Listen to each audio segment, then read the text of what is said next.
Pengalaman banyak orang yang gagal bayar di aplikasi Kredito. Di kesempatan video kali ini saya akan bacakan pengalaman-pengalaman orang ya di aplikasi Kredito ini galbay. Dan tentunya saya tidak akan perlihatkan untuk nama-nama orang yang curhat tersebut ya. Setidaknya di sini bisa menambah informasi buat teman-teman yang penasaran DC dari aplikasi Kredito ini penagihannya itu seperti apa. Dan di sini untuk aplikasi Kredito sendiri adalah aplikasi pinjaman online yang sudah dapat ulasan bintang 4,6 dan dia juga sudah resmi OJK teman-teman ya. Kalau dilihat dari jumlah pengguna ataupun download, kita lihat di bagian sini ini lumayan cukup banyak ya, yaitu 10 juta download, namun jarang sekali orang yang bahas. Oke, jadi di sini ada orang yang mengalami gagal bayar di aplikasi Kredito, katanya hampir 3 tahun gak pernah dihubungi. Namun di sini tiba-tiba ditelepon ke kantor. Gimana solusinya? Ya, dia nanya seperti itu ya. Jadi ternyata ada yang dikira 3 tahun ya, tidak ditagih-tagih, ternyata setelah beberapa lama kemudian ditagih, dan artinya data kita masih ada di sana bahwa kita memiliki pinjaman yang belum dibayarkan tagihannya.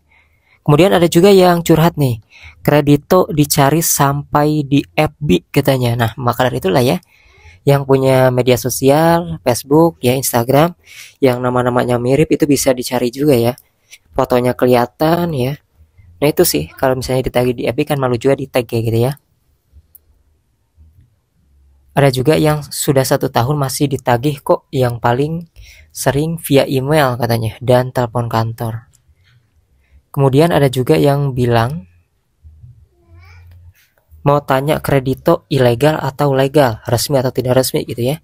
Jawabannya adalah resmi ataupun legal ya, karena dia sudah resmi OJK.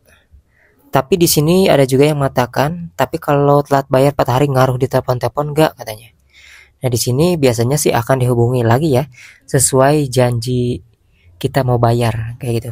Jadi kalau misalnya teman-teman kalau udah ditagih oleh DC dari aplikasi Kredito lewat telepon, apakah bakal ngehubungi lagi? Ya itu tergantung dari teman-teman ngasih janji tanggal berapa mau ngumpulin uangnya gitu, mau bayarnya. Itu biasanya mereka akan nelpon di tanggal-tanggal yang kita janjikan mau bayar gitu ya. Kemudian di sini juga ada yang bilang, Kak Kredito apa ada DC datang ke tempat kerja?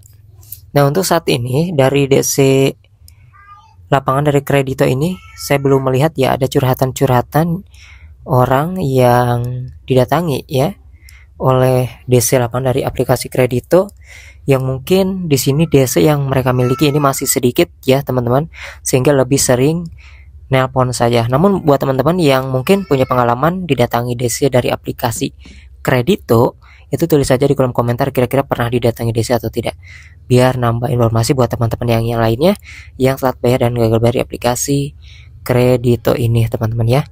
Dan yang pasti untuk aplikasi Kredito setiap penagihannya itu beda-beda ke setiap orang ya. Yang pasti intinya gak usah panik juga ya, hadapi aja. Kalau gak ada ya kita jawab belum ada, seperti itu. Ada juga yang bilang semakin takut diteror mereka, maka semakin lama mereka meneror kalian, sebaiknya balas aja. Nah ada juga yang bilang gitu ya, mending dibalas aja daripada enggak dibalas sama sekali kalau tidak mau diteror. Ya cara menghindari DC biar tidak meneror ya setiap orang berbagai cara ya, bermacam-macam pilihannya. Dan kira-kira seperti apa tanggapan kalian mengenai aplikasi Kredito ini, DC lapangannya dalam melakukan penagihan? Tulis di kolom komentar.